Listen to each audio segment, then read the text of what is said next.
A European pillar of NATO? What would this look like, and is it needed? I'm Max Bergmann, the director of the Stuart Center in the Europe-Russia Eurasia program here at CSIS. And in just 8 weeks' time, NATO leaders will convene in Washington for the alliance's 75th anniversary summit. Ahead of the summit, there's been much talk of creating a quote-unquote European pillar of NATO. This has interestingly been a contentious idea throughout its history. Before the last Washington summit, 25 years ago, so NATO's 50th anniversary, then U.S. Secretary of State Albright warned ahead of the summit that the emerging European security and defense identity should avoid duplicating or decoupling and discriminating against NATO allies, which became known as the infamous 3Ds, which effectively opposed the European Union becoming involved in defense. William Cohen also warned at the time that there will, quote unquote, be no EU caucus in NATO, and that NATO would become a, quote, relic of the past should the EU move forward with its defense ambitions. 25 years later, there's been little movement on EU defense policy and little advance toward creating a European pillar of NATO. But is it time for that to change? This event will discuss the relevance of a European pillar and the challenges to making it stronger and supportive of NATO overall. This event is the first in the series in the lead up of the NATO summit in Washington happening in July of 2024. And with me to discuss this really interesting issue are three really esteemed scholars. Let me start with Sophia Besch to my left. She's a fellow at the Europe program at the Carnegie Endowment for International Peace. Her expertise is in European defense policy, and before joining Carnegie, Sophia was a senior researcher at the Center for European Reform in London and Berlin, where she led research on European armament policy, the EU's role in European defense, transatlantic relations, German defense policy, and the security implications of Brexit. Sophia, thank you so much for joining us, and now she's here in Washington, so we're able to tap into your expertise in all things Europe and Germany. Also to her left is Mathieu Droin, visiting fellow of the Europe, Russia, and Eurasia program here at CSIS. Mathieu focuses on transatlantic European security and defense, and prior to joining CSIS, he served as deputy head of the Strategic Affairs Unit at the French Ministry for European and Foreign Affairs. Previously, he worked at the Ministry of Economy and Finance in the economic departments of the French embassies in Kuwait, Iraq, and the UAE. And last but certainly not least is Sean Monaghan, our visiting fellow from the United Kingdom, also with the Europe, Russia, Eurasia program, where he focuses on NATO, European security, and defense. His career as a civil servant in the UK Ministry of Defense has focused on international defense policy, including NATO, the European Union, and the United States. In recent years, his work as a policy analyst has seen him contribute to the United Kingdom's integrated review and lead multinational research projects. Thank you all for being here, and let's dive into the conversation. Sean, maybe we'll start with you. What is the European pillar? Is this something that you think that the time has come? Sure, Max, Sophia, Mathieu, good morning, and thank you for having me, particularly as the token native English speaker on this panel. I'm really honoured. It took me a while to get that. Good idea. Let's start with kind of what do we mean by European pillar, and maybe I can unpack the history of that kind of gently. I think maybe it's worth saying at the beginning, if your viewers are interested in this, we have published a number of papers recently on this kind of topic. Over the last year, our work on transforming European defence has really been about how to strengthen the pillar, how to strengthen European defence. Before Christmas, we published a brief on why the Washington summit should focus on Europe, about the same subject, and you've written in Foreign Affairs too. So what do we mean by a pillar? Well, pretty simply, NATO, now 32 allies, 12 allies when it was founded in 1949. The majority of those allies are European, 2 when it was founded. Now we have 30 European allies joining US and Canada. So look, if the European pillar, that's the European component of NATO, is strong, then NATO is strong and Europe is secure. So that's what we're discussing really, the strength of European defence. if we could look back slightly, let's go back to 1948 very briefly. So the year before the North Atlantic Treaty was signed, most people don't think of it this way, but the European pillar really existed before NATO did. So a year before the North Atlantic Treaty was signed, the Treaty of Brussels was signed between the UK, France, and the Benelux nations, Belgium, Netherlands, and Luxembourg, actually based on the Treaty of Dunkirk signed a year before, which the UK and France signed after World War II as a kind of mutual security guarantee between them. And it was the signing of the Brussels Treaty in 1948 that really allowed a kind of a skeptical US public, US Congress, to commit to the North Atlantic Treaty. And it was actually an isolationist Senator Vandenberg who put a resolution through US Congress that led to the North Atlantic Treaty being signed by the US. And that was done on the basis that the Europeans had committed to their own collective defense through the Brussels Treaty. So fast forward a few decades to the 90s, and we arrive at the kind of Maastricht Treaty. So, I mean, through the Cold War, there were constant debates about how much Europe was contributing to its security through NATO. But broadly, European nations kind of ponied up. They spent an average of at least 3% throughout the Cold War on their defense. Most of the troops that would have fought in a war in Europe against the Red Army, against the Warsaw Pact, were European. Then after the Cold War in the 90s, the Maastricht Treaty in 92 formed the European Union, and that's when we see language about a European pillar. And the point about the Maastricht Treaty was that the European Union, which grew out of the Brussels Treaty into the Western European Union, into the European Union, was really focused on providing for its own defence outside of NATO. So there was this language about a European pillar, a European security and defence identity that then appeared in NATO documents as well. And then we're about to hit the Washington Summit in July. The last Washington Summit, 25 years ago in 99, also really focused on a European pillar. And that's when Madeleine Albright, just before that summit, was talking about the 3 Ds: no discrimination, decoupling or diminution of non-EU NATO allies. And then so fast forward to the present day, and really the European pillar idea is being talked about again.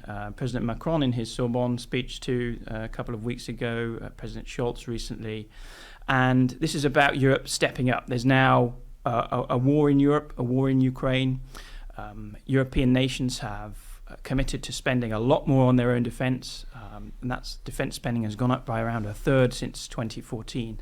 So this talk of a European pillar has kind of returned because it's necessary. It's now more necessary than it ever was since the end of the Cold War that Europe steps up for its own defence. Maybe let me just follow up, because I think the Albright speech that she gave it was actually at the NATO Council, I think in December of 1998. So still 25 years ago, but it was ahead of the upcoming summit. But I think what's interesting about it was the timing. It came just days after what was at the time seen as a really historic breakthrough between the UK and France, when Tony Blair and Jacques Chirac were seemingly holding hands in Saint-Malo and committed to agreeing to create a European defense, a European rapid reaction force, an EU 60,000 strong force that would, this was the 1990s, the age of kind of intervening in crises, and that this would be the EU's vehicle to do that. And I think what happened, the way I see it, is that the US had kind of two major policy lines at the time. One, it had figured out that it was going to expand NATO and NATO expansion, and that's been the major focus of academics. That's focus on impact on Russia, and we won't discuss that here. But then there was a second one where it decided that it was essentially opposing European defense integration through the EU, and I'm curious if that. And that policy was set, I think, also in a very different time. The world would change just a couple years later with 9/11. But has U.S. policy been rather consistent? How has NATO kind of approached this European pillar question and the EU's role in it? Because it seems the EU is kind of integral to it. Yeah. So on one level, these debates are superfluous because most of the EU member states are also members of NATO, and they only have one set of defence forces each, this principle of the single set of forces. So this institutional debate about, well, which institution, the EU or NATO, should these forces be developed through, is kind of a red herring. It's also a distraction from the main idea, which is that a stronger defence requires good levels of increasing levels of defence spending, very capable military forces. What we saw in the post-Cold War period, because there was no kind of omnipotent threat as there was in the Cold War, and there is arguably now with Russia's resurgence, revanchist Russia, there was no common threat to kind of drive progress. So what we saw was a disinvestment from many European nations. The guns versus butter debate. EU nations, European nations decided to spend less on defence and more on social welfare programs, which is perfectly understandable. In fact, it was the whole point of the NATO and the EU project was to make sure Europe is protected and make sure that Europe can kind of progress, as it were. And Robert Kagan's work, the Paradise and Power, kind of chronicles this journey well. And in a way, the US, by protecting Europe and Europe protecting itself, has succeeded in creating this kind of paradise. But now Russia is back, and therefore there's a renewed imperative to spend more on defence. As I said, we've seen this increased investment since 2014, the annexation of Crimea. Actually, we have a chart on that if we'd like to display it to make the rather crude point that Europeans have been spending, and here's the chart, a lot more on defence since 2014, which is where the chart begins, and the estimated defence spending this year of European NATO members is around 380 billion, which, as I said, is an increase of over a third since 2014. So collective defence is back, and in a way that's settled some of these kind of debates. NATO is the main vehicle for defending Europe. But that's a rather simple way of looking at it. The EU offers an incredible amount, and maybe Mathieu could talk about the particular levers that the EU offers in terms of financial regulation and otherwise. Last point to make on this is that the US kind of fears of the 3Ds, I think, while somewhat valid at the time, I think they've been overstated, and in hindsight, maybe they haven't turned out as the kind of worst fears of Madeleine Albright and others have not been realised. So, duplication and discrimination, well, most of the members now of the EU and NATO are the same. Discrimination against the US industrial base with a stronger European industrial base was a concern at the time. Well, most of the renewed defence spending since 2014 has actually gone, I think, over 2/3 to the US defence industrial base. So some of those concerns are not warranted. Some of them are still live. The debate continues, but we're in an era of collective defence again. I don't think there's too much disagreement that NATO is the main vehicle in Europe for organising the collective defence of Europe. Mathieu, let me turn to you, and let me also apologize for the misspelling in the chart. We spelled defense with an S. It's not a misspelling, Max. But Mathieu, let me turn to you on what would a European pillar actually look like, and does that exist now? And if not, then how would we get there? How would Europe get there? Right, it's a fair question, and thanks for having me in excellent company. So I think Sean clearly emphasized that there seems to be a common understanding that we have Russia now back being aggressive against Europe, but we also have this US security guarantee that is perhaps less sustainable. There is a structural trend that maybe the US is not as willing as before to be as committed to NATO, and perhaps in the future less able to do so because they also have to shift to the Indo-Pacific. So the image of the pillar speaks for itself. Europeans have to step up, and the idea is how do we ensure that they do it in a more meaningful way.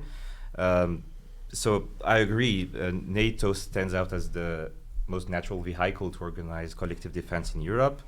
To get back to the idea of the pillar, NATO is the cornerstone of this European security and defense. So the question is, how do you organize?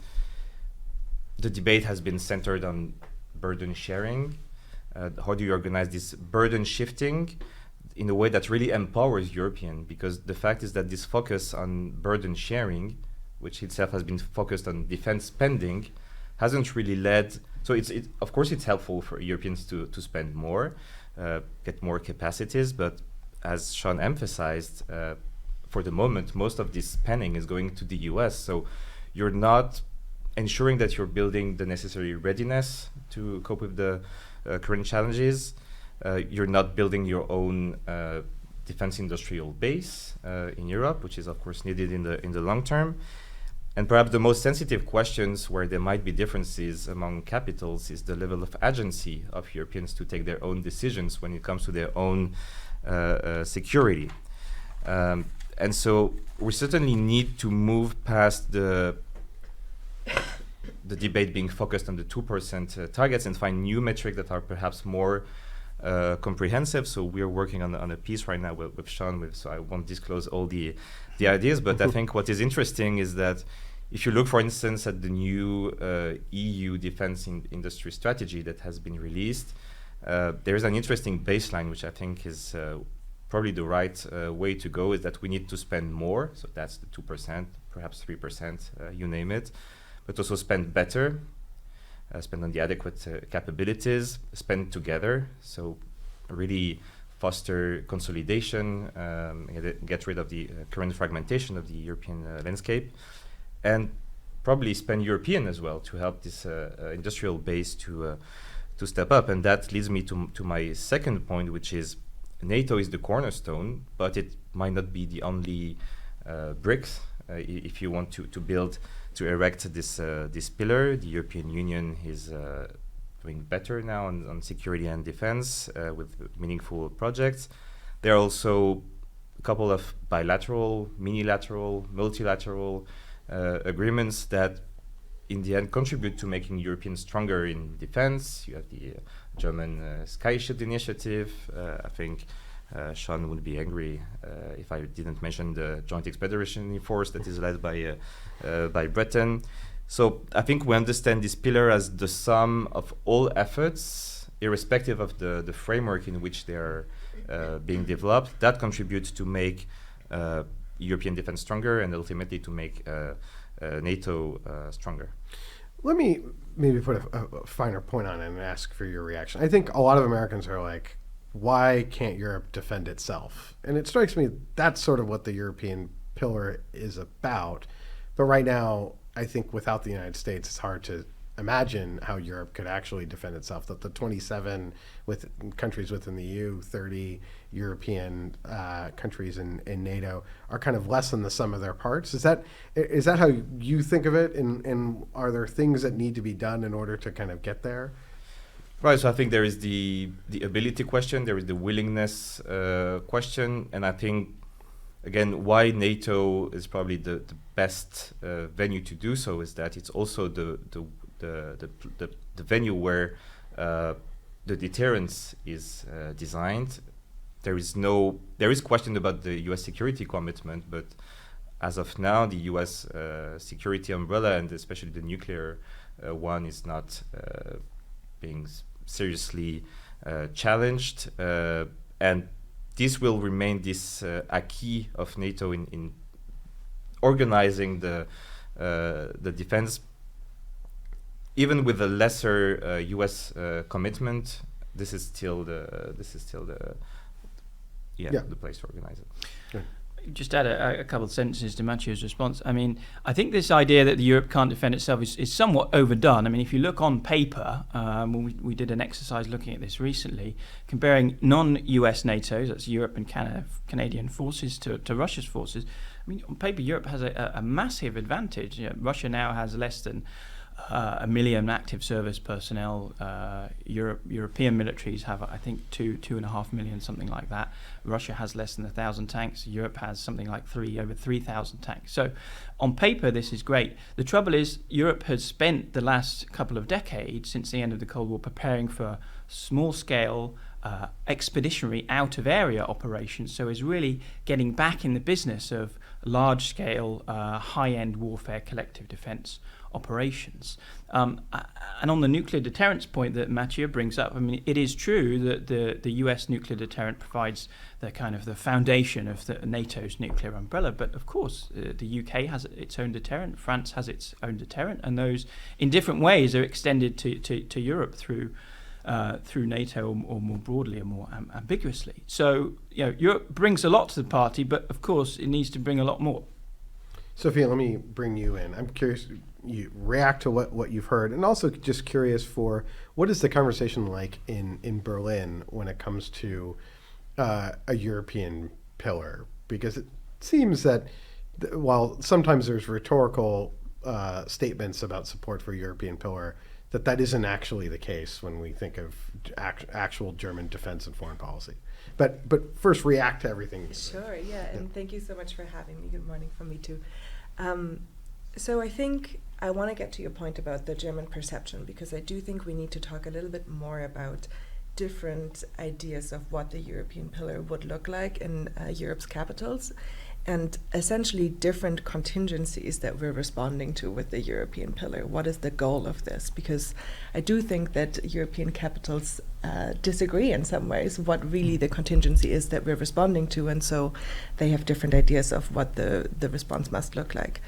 I think, in Berlin, and Sean started us off with history, I'm not going to go too deeply into the history of Germany's relationship with NATO, but NATO really is at the core of German security policy.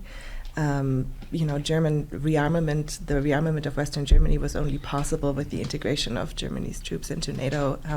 Bundeswehr planning really leans very heavily on NATO force objectives. And alliance solidarity is sort of the organizing principle, I would say, of all of German defense and security policy. Germany also lived through the first Trump presidency, which a lot of our conversations now are, of course, responding to, and was traumatized by that presidency in some ways. But I think it drew slightly different conclusions than, for instance, France, and I think those conclusions still differ today. If we look back to the op-ed that then Defense Minister Kramp-Karrenbauer wrote a couple of weeks before the election in the United States, where she really pledged Germany to NATO, I think we've held onto that idea. And so we need to, I think, look at the progression of the idea of strategic autonomy to the idea of the European pillar in NATO. We haven't talked about strategic autonomy yet, and I think that's useful. And I think the fact that we're as a German, you could define strategic autonomy, and we won't allow the Frenchmen to do it. Well, I do think that we're essentially talking about roughly the same thing. Strategic autonomy became a somewhat unhelpful summoning phrase for European efforts because we couldn't fundamentally agree. I do think that the European pillar is more helpful. It's picking up, President Macron is using it a lot now, and it's picking up on language that Germany has used for a while, and so at least we agree on the language. The ideas, the question is what is behind it, right? And so I think Germany would probably talk about strengthening the European pillar as strengthening European contributions to NATO. And that's what it's doing with its Zeitenwende, with investing in defense, with stationing a permanent brigade in Lithuania. I think that is behind German thinking on how to strengthen a European pillar in NATO. The EU's initiatives are relevant as long as they feed into NATO force objectives and align with what NATO is trying to do. Similar, I think, to how the Brits would probably talk about it. Now, where we're obviously running into, and I hope that we can really drill into this in this panel, where we're running into differences is, Mathieu, you talked about a pillar basically as an umbrella, and I'm sorry for mixing metaphors and images here, but you basically said the European pillar is everything that Europeans are doing. And I do wonder if that is helpful, because I think that then, yes, we can talk about minilateral cooperation, we can talk about what the EU is doing, we can talk about what European nations are doing within NATO, but then we don't talk about the contingency that we're responding to with this. And, if we can all recite the long list of things that Europeans should do when they should step up, from investing in enablers to investing in national defense to investing in combat capabilities. But these things respond to slightly different contingencies. Investing in enablers is about a situation where we want to respond in our neighborhood and the US isn't there. Whereas investing in combat is more, in our combat capabilities is more about the eastern flank. I think there we really need to start this conversation to understand what we're responding to, what contingencies we're talking about. Well, maybe let me follow up. Let's get into it. So, yes. I've sort of started off the intro to this event noting that the United States has sort of actually long been opposed to the creation of a European pillar. And I think that would be somewhat of a surprise to most Americans that would say, wait, we're not for Europeans kind of taking over their defense and us sort of stepping back. And I think the answer is no, we have not been for that. The United States has very much been wanting to be central to European security, and most Europeans want that as well. And so I guess the larger question is a NATO, as a European pillar, simply Europeans doing a bit more, contributing to a US-led defense of Europe? Because right now the United States is central to European defense. I'd quibble with Sean on, I think yes, on paper Europe looks quite strong, but then none of European states can't really operate together very effectively. Their ability to deploy in mass and all sorts of logistical and other maintenance issues because everyone operates different stuff. So when we think about a European pillar within NATO, is that in contradiction of the kind of strategic autonomy EU defense vision? And is there a way to link these up? Because it seems that that's the heart of the European debate, where you have Germany going and saying, well, we don't really want the EU to do defense because everything will be through NATO, and France saying they're not actually in contradiction. Or maybe they are, but the French are just saying they're not in contradiction. But how do you view the EU's role here? Is that something NATO should be worried about? Should we drop the concern at NATO headquarters? I've gone long enough. No, it's brilliant. It's great. So I think it's slightly schizophrenic here because I have a view, and then you've also asked me to speak about the German view, so I'll try to do both. I think that,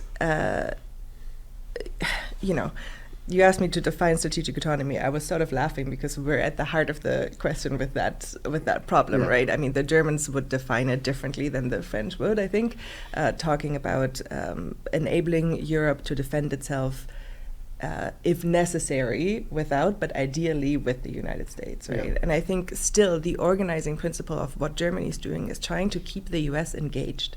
And I don't think that Berlin has given up on the idea of burden sharing and on the value of burden sharing and on the value of trying to ramp up what it's doing in order to keep the US interested and in order to keep the US engaged. And I think that, Mathieu, disagree with me if I'm wrong, but I think that is sort of where the fundamental difference is. I think the French are responding more to what we're hearing in, Republican circles here in the US, but also in Democratic circles about burden shifting. And I think what the French are trying to do is sort of shape a proactive European idea of burden shifting and not leave it up to the Americans to shift the burden to the Europeans. I don't think that Berlin is quite there yet. You asked me about the role of the EU, so I think that we should have really, with what has happened over the last couple of years in response to the Russian invasion of Ukraine, come to a fairly constructive division of labor between the EU and NATO for the first time, perhaps, because the EU is really doubling down on its essential nature as a market power, regulatory power with a budget. And trying to really incentivize, promote European defense industrial integration, cooperation, and the buildup of the European defense industrial base, whereas NATO is focusing on the operational deterrence and defense response to the East. We're not currently really asking the questions of crisis management, at least outside of Paris. We're not really asking those questions, and I do think at the moment we would probably answer those questions by saying NATO is completely occupied in the East, so the EU would probably have to come in on that. Radek Sikorski, the Polish new foreign minister, has recently brought up again the idea of EU battle groups. He's not calling them that, but EU troops that could respond to a contingency in the south. And so I think that is a fairly constructive division of labor that we have outlined here. The questions are, and I see Max's raised eyebrows, the questions are, of course, are we enabling the EU to do this? Are we giving the EU the resources to do this?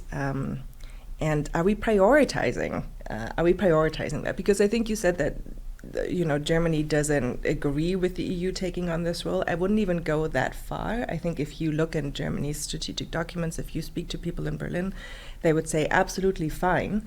We want the EU to do these things, and as long as it contributes to NATO and aligns with NATO standards and supports what NATO is doing, fine.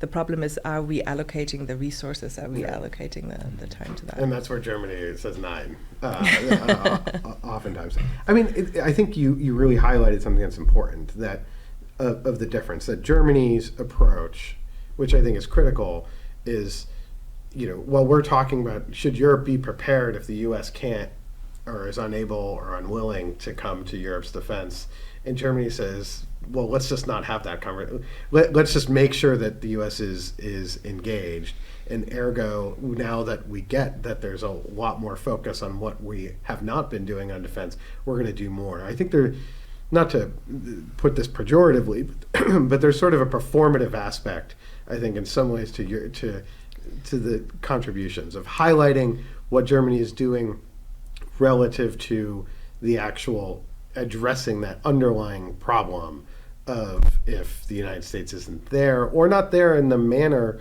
that Europe might want or need, given the threats posed by Russia, that question isn't necessarily being addressed. Yeah, so I think 2 points. One, burden sharing was always performative, right? Mm-hmm. The idea of the 2% has always been a performative idea. It's about a golden ticket in Washington that shows Europe is there, so please stay. Yeah. I wouldn't say that I wouldn't be quite as harsh as you. I think that Germany is responding with its Zeitenwende, not just to the US, but also to Russia, right? Yeah. So I think a lot of what Germany is doing is actually geared towards defending Ukraine, defending Europe against a more aggressive Russia. But I would argue and agree with you that the idea of the 2% or the 3% as a way to keep the US in no longer really holds. Mm-hmm. I also wanted to come back to what you were saying about how Germany really thinks about burden sharing, thinks about its defense going forward, because, Berlin has, if you talk to people there, has really understood the change in European security, has really understood, I think, the Russian threat. But they really think differently about the contingencies of what it would look like if the US withdrew, right? And I think, again, I keep going back to this, but I think we need to talk about what do we mean when we say the US is doing less, Europe is doing more. Mm-hmm. Because is the US doing less, the US responding to a contingency in the Indo-Pacific? Then what actually would they withdraw from Europe? What actually would Europeans then need to invest in? Is the US doing less, the US being caught up in domestic politics, like we've seen with the Ukraine supplemental? Well, then the European response needs to be, Max Bergmann, the European supplemental. It needs to be doing more it needs to be investing in Ukraine's defenses. Is the US doing less, withdrawing from NATO altogether? Well, then, first of all, we have a big problem. But second of all, then we need to talk about a European nuclear pillar. We need to talk about command. We need to talk about investing in European offices and NATO headquarters and all of those things. And I think, again, it would be really useful, at least at a think tank roundtable, to distill and distinguish between these different. Well, no, thank you for weighing that out. You're calling into question my moderating skills quite correctly. But I think your point on there's varying degrees of how Europe responds and acts, and that's oftentimes dependent on what the United States is doing. And so right now you don't see a European supplemental when it comes to Ukraine. Europeans will point to all they've done, and it's all good. There's a lot of inflated numbers there because how much is a 30-year-old Leopard tank actually worth? Sure. But right now there is no European supplemental, even though money is needed to really ramp up defense production. And I think right now we would be having crisis meetings at the European level if the U.S. had not passed its supplemental. So the U.S. action really impacts what happens in Europe, and I think that's true with our upcoming elections in November. Also, how events would play out in the Indo-Pacific. But Mathieu, Sophia has gone straight to the heart and said, a NATO a European pillar of NATO, effectively, if we're putting everything in there, the sum of all things, that's not actually how to think about it. Maybe you could react to some of what Sophia. Yes, maybe I'll come back to the differences between Paris and Berlin and this debate about is strategic autonomy contradictory to the European pillar. And I think Sophia was right in I think Paris and Berlin agree that we're better off with the US committed to Europe. It's more how do we make sure that they remain in, and I think the German view is that we should spend more, where France would be we need to be more capable, and there is an issue of timing. I think the German way is let's wait that the US really gives us the contingency planning that they're not willing anymore, so now we need to step up, where the French way is that we need to build this second insurance policy as of now, because we never know what the future holds, and we already had the first Trump episode that tells us that the time to act is now. So now how do you click together strategic autonomy in the European pillar of NATO? And we have seen clearly an embrace by President Macron of the European pillar of NATO, which I think he sees as a step towards strategic autonomy. Strategic autonomy has never been, is still an ultimate goal, is something that a desired objective. And I think this European pillar is a way to connect with those Europeans who feel that NATO is still incontrovertible, and that fits into the broader Macron's aggiornamento towards Eastern Europeans and trying to build convergences between so-called Western Europe and Eastern Europe. And I think emphasizing this European pillar of NATO is reassuring to build convergences and ultimately work more cohesively between Eastern and Western Europeans. I think where we indeed disagree is that if this collective security and defense has to be only in NATO, that actually prevents Europeans to make the best of very useful tools that the European Union has, especially when it comes to financial resources and perhaps at a later stage, hopefully using the common budget to bring money to build these capabilities that European needs. So I think that in a way prevents the full potential, and that is why France has been pushing, including language within NATO, that emphasizes the positive contribution of European defense to NATO. That was something that was reached when President Biden and Macron met in Rome following the AUKUS drama, and then brought into NATO, and this is something that the French really stick to and try to socialize to other Europeans. And maybe to harp on that a little bit, or to dive in on the, there's a lot of concern at NATO headquarters and still in Washington. I would say the default policy here in the United States, while being maybe a little bit less animated about our concerns about the EU's role in defense, at least at the White House presidential level, or maybe at, you don't see many U.S. public statements now from senior officials sort of decrying EU defense. I think you certainly hear them at lower levels.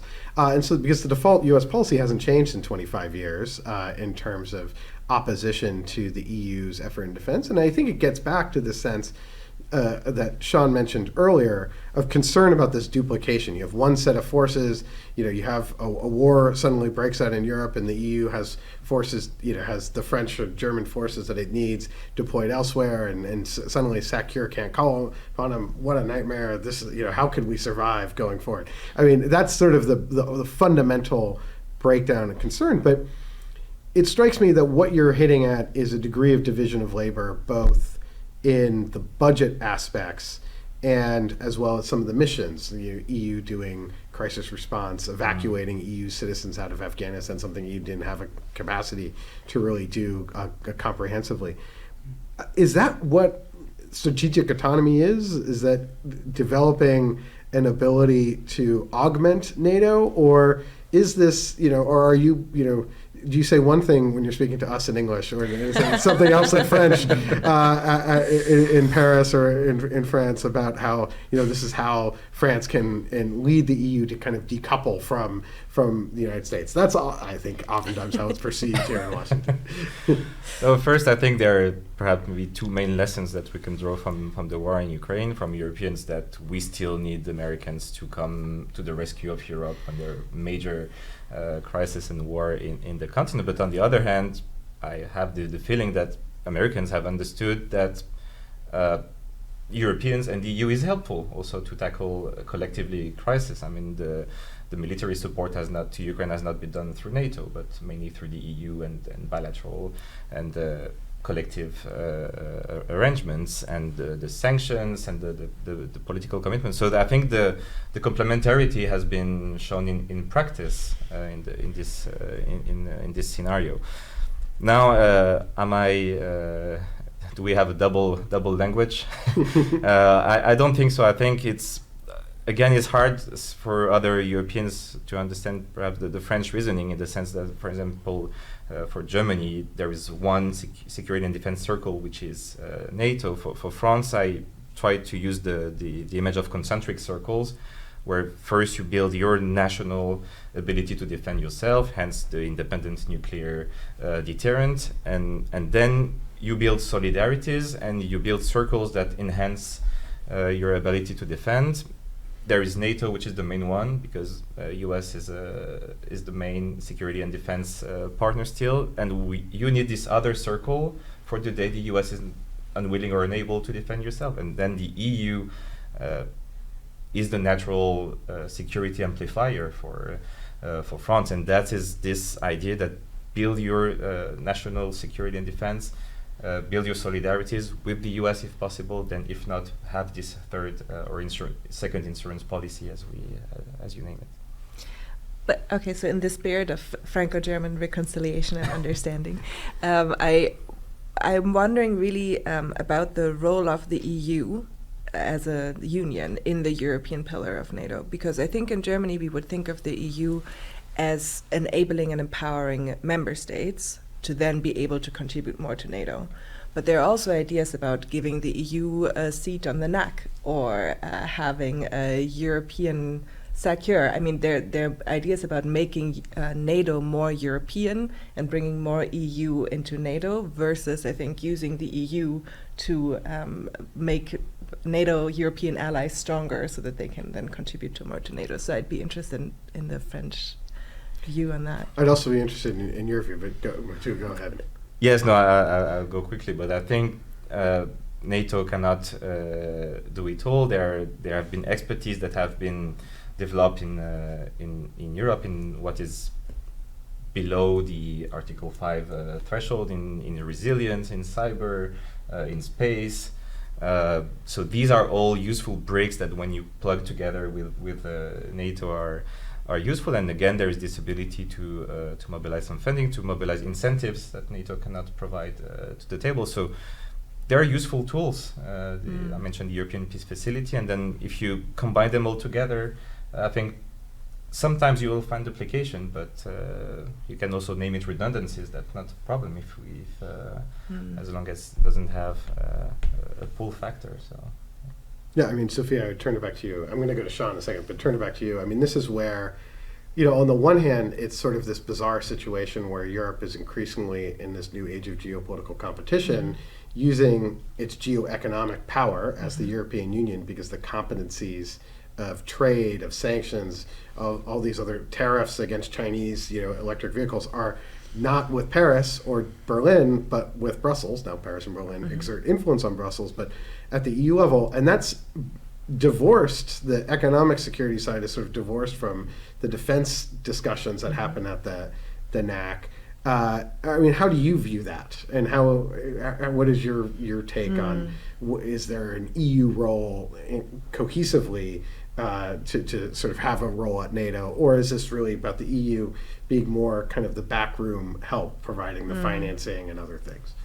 So for now, I think I'm fairly conservative on that one. For now, I think what the EU can really usefully do is structure and incentivize member states to do more. And that would be my priority, because we have to prioritize right now. What I want the EU to do is really lean in on its strengths. I think that's politically more possible. And also when I look at the actual capacities in Brussels in the Commission on Defense, I think that is more realistic. I think it's really interesting. A French phrase that I really like is this idea of a second life insurance. I think it's a really constructive way of thinking about this. But I do think that the German response would be, well, we're duplicating, we're building redundancies, and we have to prioritize. We have to prioritize our resources, and we can't build it up in the EU and in NATO. So I think that would still be the response from Berlin, though I understand the French thinking on that. Sean, let me turn it over to you as a country that has, I guess, forgone the second life insurance policy of the EU Article 42.7. Who buys two life insurance policies, really? Talk of duplication. Well, but maybe let's start. I want to ask you about the UK's view of this to sort of channel your inner Brit. But really, let's start maybe on the defense cooperation side, on European defense cooperation, because we've talked about that. But that strikes me as one of the biggest problems of European defense right now, is that it doesn't actually seem to exist. That you have a lot of countries buying a lot of stuff that NATO kind of tells them certain capabilities they need to buy, and then NATO does its best to kind of integrate this, hodgepodge or zoo of forces into an integrated military structure, which is really led, backbone by the United States. And we've seen this sort of play out in Ukraine, where Ukraine gets all this random European equipment and then has to struggle on how to actually employ this on the battlefield. And it kind of occurs to me that that's really what NATO going to war would look like. I'm curious how you see this. And we had a chart about the increase in European defense spending. Has that gone hand in hand with Europeans working more together on buying the same stuff or integrating how they kind of think about what equipment they're operating? Yeah, let's maybe start with our second chart, Max, on that point, and it's about cooperation, and you ask about the relationship between increased European defence spending on the one hand, and then the levels of defence cooperation between European nations. And can we pull up that chart number 2, please? Yeah, and what this chart shows is that actually the relationship is an inverse one, or at least has been since 2014. When Europe started spending, if you recall from the first chart, a lot more money on defence. Defence spending has risen by a third since 2014. Actually, what we can see clearly is that levels of cooperation between, and this is EU member states, this is a chart from the European Defence Agency, EU body, has gone down. This is data from 2022. There is more recent data from released by the EDA last year, but it doesn't actually have any data on cooperation because member states failed to provide that data. I guess they were busy doing other things, or maybe there was a bad news story that they didn't want to tell. But cooperation apparently went up in 2021. Well, that actually is just because more nations reported their cooperation figures. I believe 21 was the first time Germany reported its cooperation figures. So big story here is that defence spending goes up and cooperation goes down, and this is a real problem, because what we'd want to see is for Europe to use its growing but still limited levels of defence spending in a more efficient fashion, and that's kind of not what we see. We see more fragmentation. This is understandable, of course, because every nation, the number one priority of any government is to protect its citizens. So, any capital is going to prioritise national defence spending, a national defence industry which provides jobs for voters.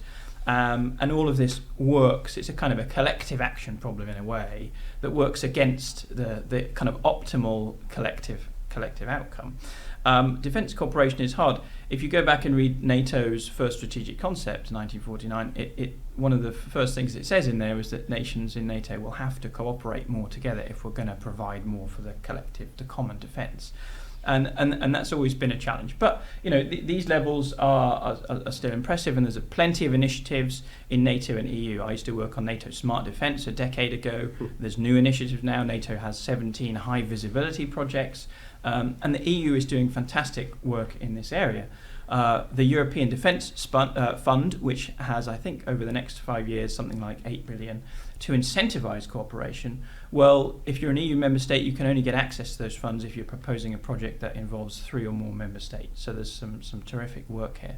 I think, as you've argued, Max, the levels of funding and incentivization for this to work needs to go up. We're talking about 8 billion, and others have talked about 100 billion, and I think that's true. So that's the story on cooperation. If I could just go back to I was ready to step in, by the way, but the admirably peaceful, continuing the tradition since 1945, peace between France and Germany. I'm glad to see it. But I was ready. And let me be a little schizophrenic as well, as Sophia was, because London's position on European defence has been somewhat schizophrenic over the years, but I think actually London would argue it's consistent. London, the UK, has always been seen itself as a European power, kind of continental power, and forged through 2 world wars. But at the same time, London has always been very clear, again, forged through 2 world wars, that the American security guarantee is the most important, is vital to Europe's security, and therefore staying close to Washington has been essentially the foundation of UK defence and security policy for many, many decades. But at the same time, you mentioned Saint-Malo earlier. That agreement was signed between Tony Blair and Jacques Chirac. That was the foundation that opened the floodgates, as it were, towards an EU defence, and that was a UK-France initiative. It's complicated recently by, of course, the Brexit vote to leave the European Union. But I think the UK government would argue that it's been very strong in being a good European, and has worked very closely with the EU, with European partners, not just through EU and NATO formats, but bilaterally, close relationship with France, with Berlin too, multilaterally through the Joint Expeditionary Force and other formats, and has kind of, in a way, been at the centre of this European renaissance, and the support for Ukraine from European nations has been absolutely massive, and the UK has been really at the forefront of that. So I think the key word in all of this is complementary, and Mathieu and I think Sophia mentioned it. The language after the AUKUS raucous, shall we say, President Macron managed to get the kind of language out of the Biden administration, which was to call for a stronger European defence, which was absolutely critical. The second part of the sentence was to call for a stronger European defence, which is through NATO, which is complementary and interoperable. I think this is kind of where we can all agree. What's happened is, in the 90s and the noughties, as it were, the battlefield between NATO and EU was the same one. They were both striving to develop the capabilities for small-scale out-of-area operations, crisis management. Now we're back in the collective defence game, and that's kind of clearly NATO has the lead. Max, you've talked about NATO being Europe's component command on the collective defence of Europe, but clearly the EU and other forums have a huge amount to offer. That we've talked about the financial and regulatory levers that the EU has that NATO just does not have. So I think complementary is the name of the game here.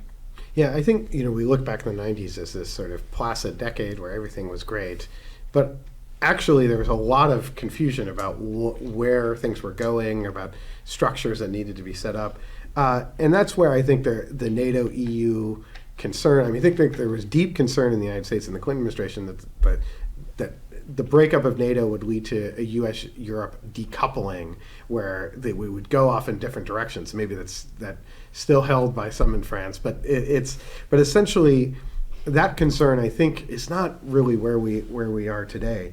And let me, though, the UK is going to have elections at some point between now and January 2025. One of the things a new Labour government a future Labour government, the Labour has talked about, is repairing UK-EU relations, but beginning with defence, sort of taking a page out of the Tony Blair Saint-Malo. And that strikes me as really important because the defence industrial side, the UK is a vital part of the European defence industrial base. Cooperation with France on Scalp missiles through MBDA and other European defence companies. This sort of integration and part of that. And if the EU had money, it would strikes me really beneficial to the UK to be part of that. And I guess this leads to the kind of defence industrial cooperation side, where if there's money conjured at the EU level, that then really helps bring the UK into the conversation, back into Europe, incentivizes that. And if the UK is involved in European defence in a cooperative way, well, then actually the overlap between Europe and the EU and NATO is incredibly close. Norway is not in the European Union, but pays in the European Union budget, so is de facto treated as and the non-EU NATO countries are effectively just 5% of the EU's population. I mean, they're the Ireland's, the Austria, Malta, and then Cyprus. So we're not talking about there's a real alignment between NATO and the EU then. Yeah. Yeah, absolutely, Mac. So I think Prime Minister Sunak actually made a speech in London today, which has kind of been widely been seen as an election kind of pitch, and that race is very much on, even though we don't know when the elections will be or what the outcome will. I mean, polls are suggesting one thing, but I think we know that things will be a lot closer than they seem right now. But regardless, there is a possibility that the next UK government could have a kind of more persuasion towards the EU based on. I mean, that would make sense. Tony Blair was the Prime Minister that signed San Malo. And going back to the foundation of NATO, I think the Labour Party see NATO as a kind of product of Labour thinking, just like the NHS. It was kind of Ernest Bevin, the UK Foreign Secretary at the time, that did a lot of the negotiations around the NATO treaty. So, I think we're likely to see a change in tone if that occurs.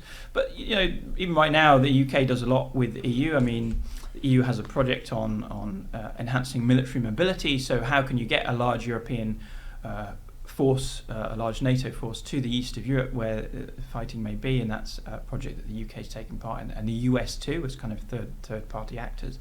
So there's already a lot going on there. But you're right. There could be a kind of a change in tone looking forward. Let me. We don't have that much time, but I'm going to take the liberty of maybe going a little bit over it. The arms sales issue, it seems to me one that is quite significant and quite a big deal, on both sides of the Atlantic. Now, the U.S. currently has a situation where we have kind of a closed defense market here in the United States. If you're a European company and want to sell to the Pentagon, you effectively have to become a European company, but yet the U.S. companies have sort of free reign in Europe. But this strikes me as the major division also between Germany and France. Mathieu, you mentioned Sky Shield, but the French government have a lot of concerns. Germany seems to be doubling down on buying American. I think presuming that's both. Americans make great stuff, but this is also a way of cementing the U.S.-German relationship.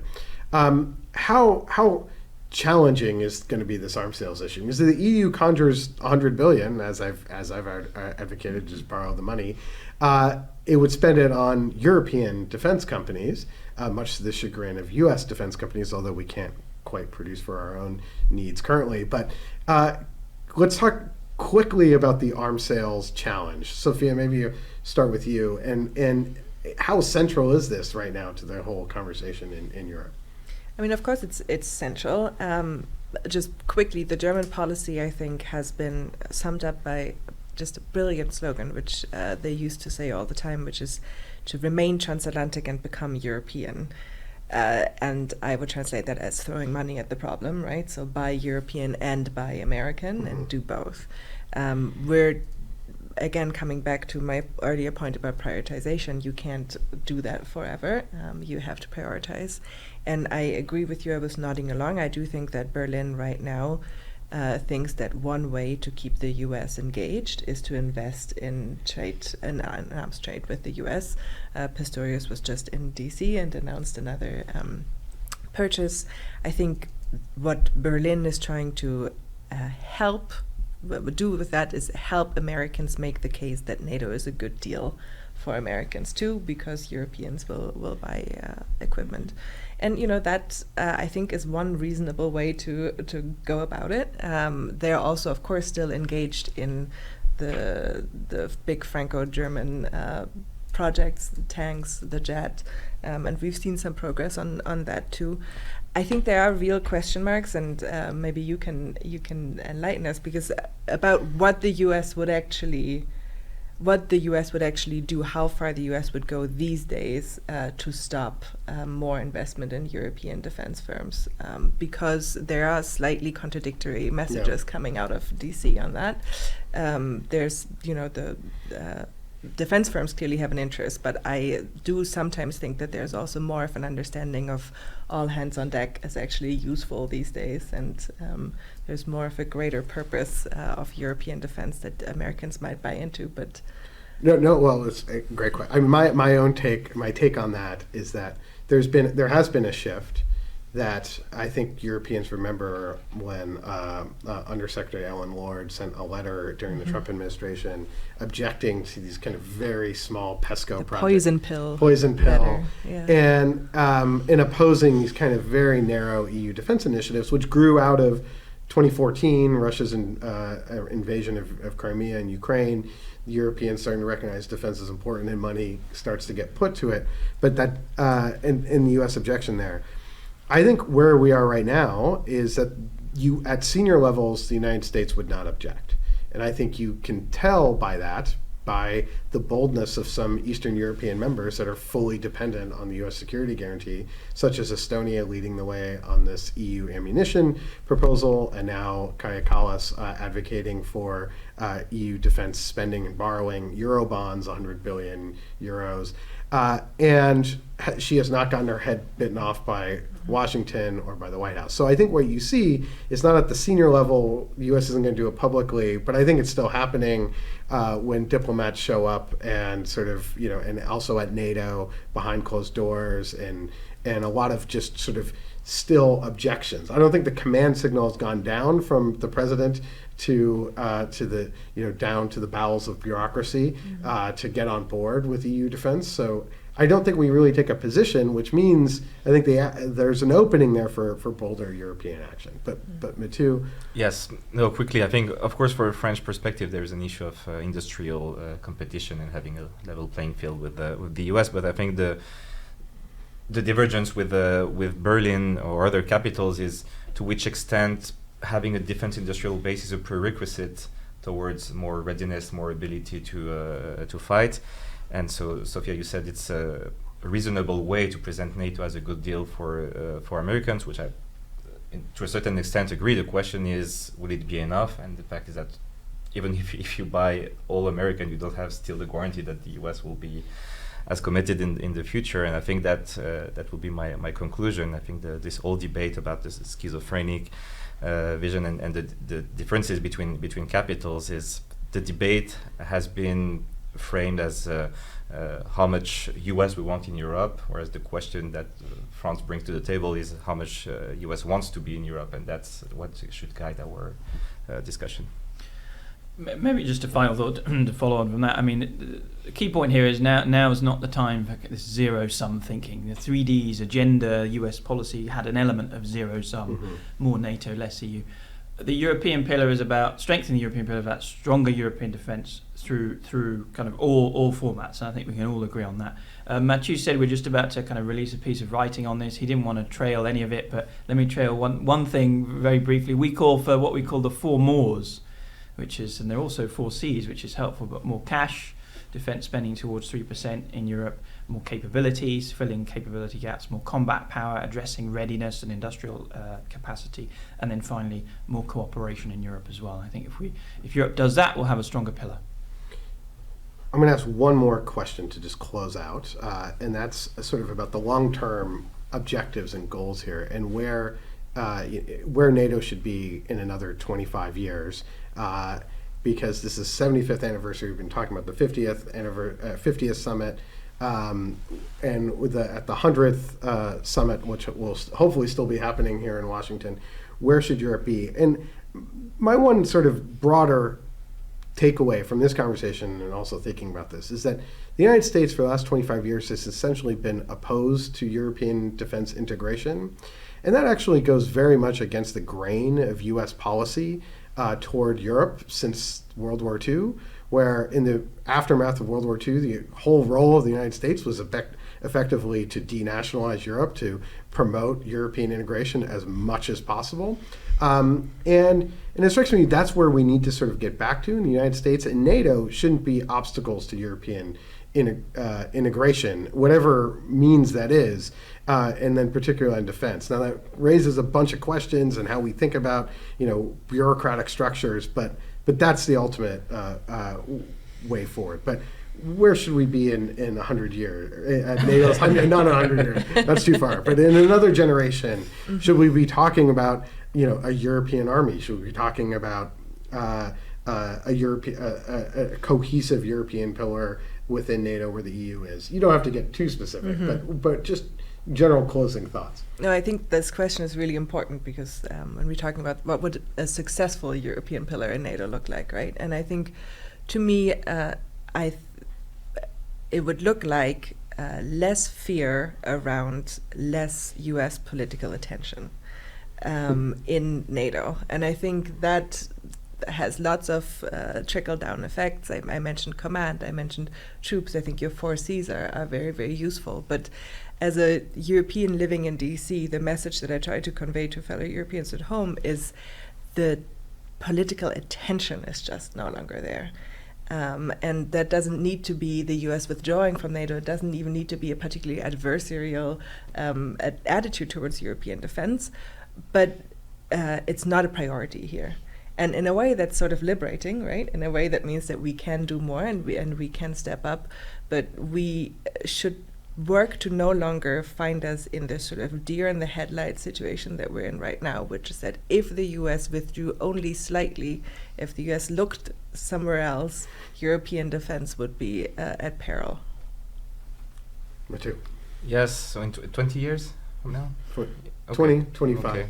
Yeah, so that will be no more duplication in the NATO communiques or NATO NATO language. Grand ambitions. And yes, NATO is still there. Europeans have been empowered, and they work side by side with the US, who's still an enabler, but we're not waiting for US to tell Europeans what to do. And as you say, less second thoughts about acting. Sure. Yeah, just to finish, I think Sophia and Mathieu are absolutely right. The idea is that there'll be less panic about Europe hedging because it would have already hedged, and Europe will have done what it did in the Cold War and invest enough in its own defence to feel safe and secure. And by the way, I think thinking long term is the right thing here, because a lot of these conversations about European pillar, stronger Europe, are about, well, what if Trump comes in and withdraws from NATO? Well, Trump or not, there are key structural developments that were not there in the Cold War. The US is pivoting to China. That's happening.